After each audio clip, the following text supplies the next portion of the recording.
సమకాలీన జ్ఞాన సంపత్తి వర్తమాన రాజకీయ చాతుర్యానికి ప్రతీకగా నిలిచి నేటి తరం సమర్థతను, ఆశయాలను, ఆకాంక్షలను ప్రతిబింబిస్తూ భవిష్యత్ తరానికి భద్రమైన, ఆదర్శవంతమైన, మరింత అభివృద్ధి చెందిన ఆంధ్రప్రదేశ్ను నిర్మిస్తూ సమగ్ర, సమతుల్య, సమాజ నిర్మాణానికి పరితపిస్తూ ప్రపంచం నల్లచెలుగుల్లా విస్తరించి ఉన్న తెలుగు వ్యాపార నిర్వహణ సమర్థతా ప్రవాహాన్ని ఆంధ్రప్రదేశ్ సిరుల పంటకు జీవధారగా మార్చడానికి నిరంతరం శ్రమిస్తున్న తెలుగు వెలుగు, నవ యువ రాజకీయ మేరునగం ఆంధ్రప్రదేశ్ ఐటీ శాఖ మాత్యులు శ్రీ నారా లోకేష్ గారిని తెలుగు వ్యాపారవేత్తలు కరతాళ ధ్వనుల మధ్య ప్రసంగానికి ఆహ్వానిస్తున్నాము.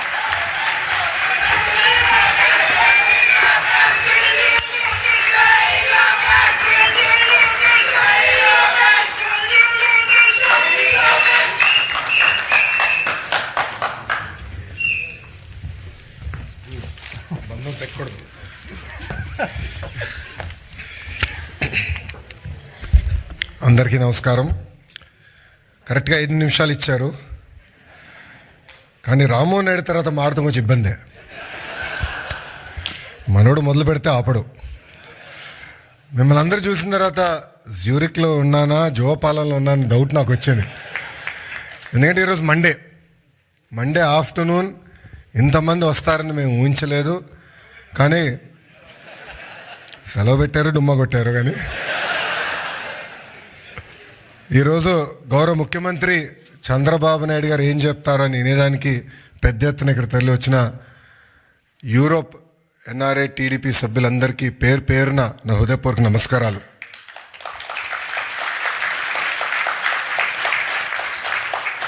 తెలుగు జాతి సత్తా ఏంటో ఢిల్లీకి వినిపించిన వ్యక్తి విశ్వవిఖ్యాత నరసార్వభౌమ స్వర్గీయ శ్రీ నందమూరి తారక రామారావు గారు. తెలుగు జాతి సత్తా ప్రపంచానికి వినిపించిన వ్యక్తి మన ప్రీతమ నాయకుడు చంద్రబాబు నాయుడు గారు. చంద్రబాబు నాయుడు గారు ముఖ్యమంత్రి అయినప్పుడు కరెక్ట్గా నేను 8th క్లాస్లో ఉండే. నాకు ఇప్పుడు కూడా ఆ 10 సంవత్సరాలు 94, 95 నుంచి 2004 వరకు మనం ఒకసారి చూస్తే ఒక్క ఫోటో సమ్మప్ చేస్తుంది ఆయన పరిపాలన. న్యూయార్క్లో వర్షం పడుతున్న సమయంలో ఆయన చేతిలో ఒక ఫైల్ పెట్టుకుని, చంకులో ఫైల్ పెట్టుకుని బ్యాగ్ మోసుకుంటూ నడుస్తూ ఉంటారు ముఖ్యమంత్రిగా. ఆనాడు ఆయన విజన్ 2020 అంటే చాలామంది ఎగతాళి చేశారు. కానీ ఈరోజు తిరిగి హైదరాబాద్లో చూస్తే ఆయన చెప్పిన ప్రతి మాట ఈరోజు నిజమైంది.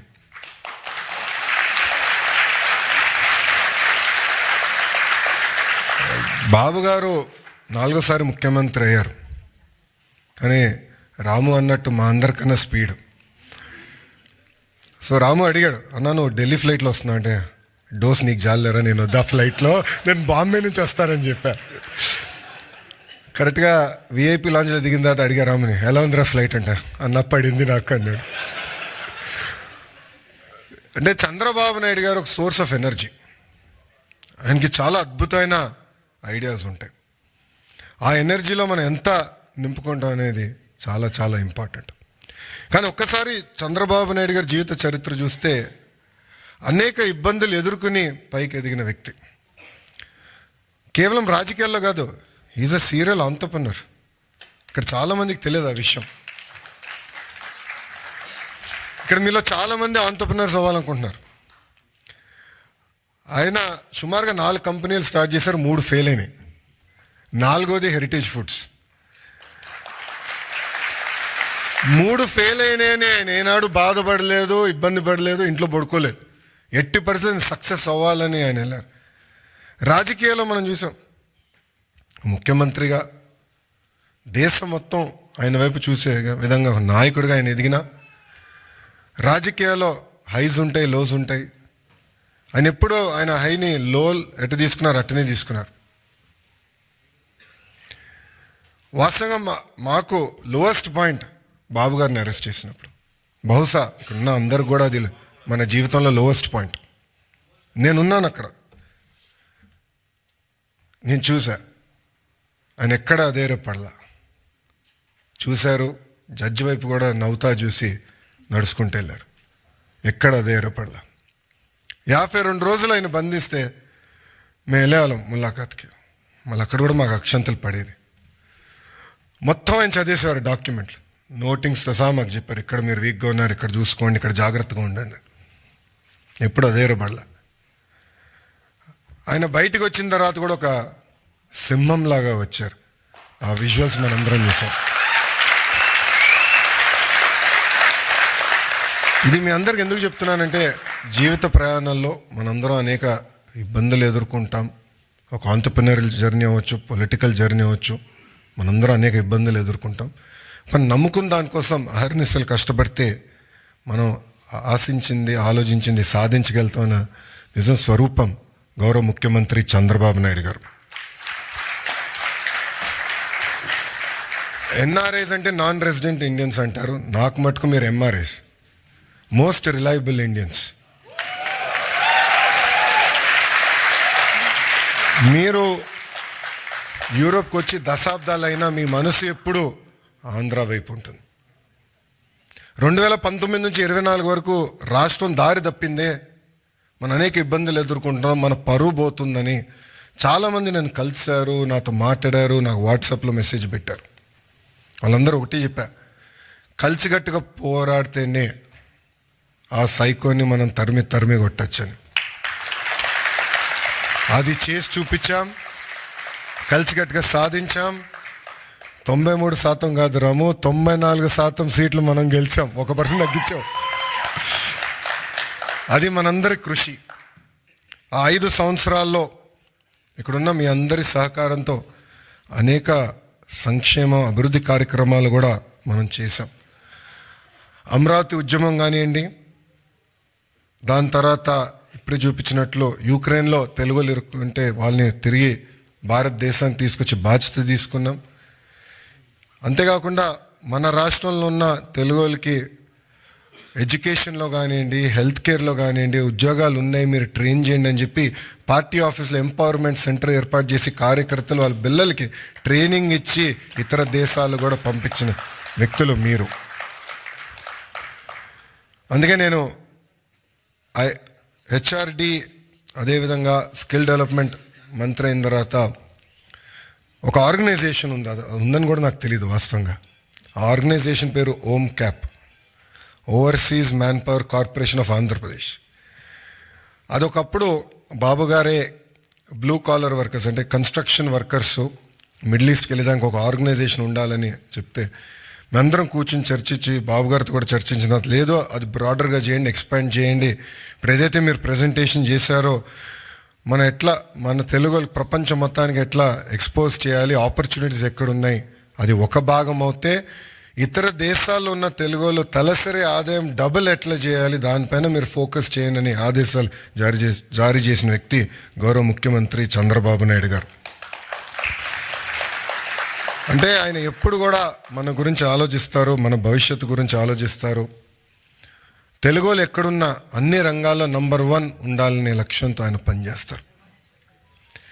ఇప్పుడే భరత్ అన్నట్టు గౌరవ ముఖ్యమంత్రి గారు రాజకీయాల్లోకి రాకుండా ఉంటే ఆయన ఈలాన్ మస్క్ ఆఫ్ ఇండియా అయ్యేవారు అని అన్నారు. I would have been very lucky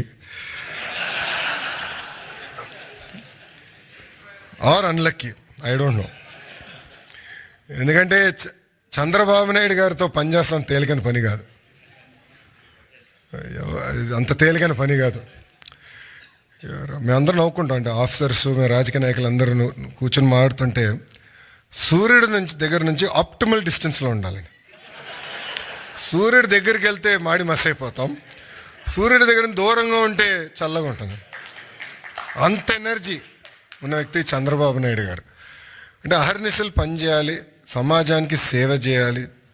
అటు తెలంగాణ కానివ్వండి, ఆంధ్ర కానివ్వండి, తమిళనాడు, కర్ణాటక, అండమాన్ నికోబార్, ప్రపంచంలో ఎక్కడ తెలుగు వాళ్ళు ఉన్నా అన్ని రంగాల వాళ్ళు నంబర్ 1 ఉండాలి, వాళ్ళు ముందలు తీసుకెళ్ళే లక్ష్యంతో ఇప్పుడు కూడా అహర్నిశలు పనిచేస్తున్నారు.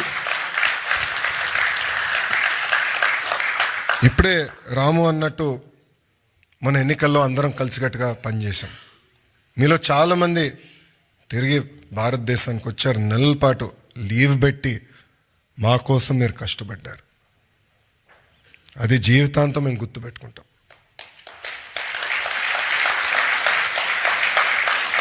ఎందుకంటే మీరు అందరు ఇక్కడ ప్రొఫెషనల్స్గా ఉన్నవారు, ఇలా ఆంటర్ప్రినర్స్ చాలా తక్కువ మంది ఉంటారు. సో ఒక 2 నెలలు 3 నెలలు ఆఫ్ తీసుకుని వస్తాం అనేది తేలికని పని కాదు, కానీ మీరు వచ్చారు. ఇప్పుడు అదే స్ఫూర్తి, అదే ఎనర్జీ రాష్ట్ర పునర్నిర్మాణం కోసం మనం పెట్టాల్సిన అవసరం ఉంది. అసలు పరిస్థితులు చాలా దారుణంగా ఉన్నాయి రాష్ట్రంలో. ఫైనాన్స్ సెక్రటరీ గారు ఇప్పుడే కరెక్ట్ టైం బయటకు వెళ్ళారు. ఆయన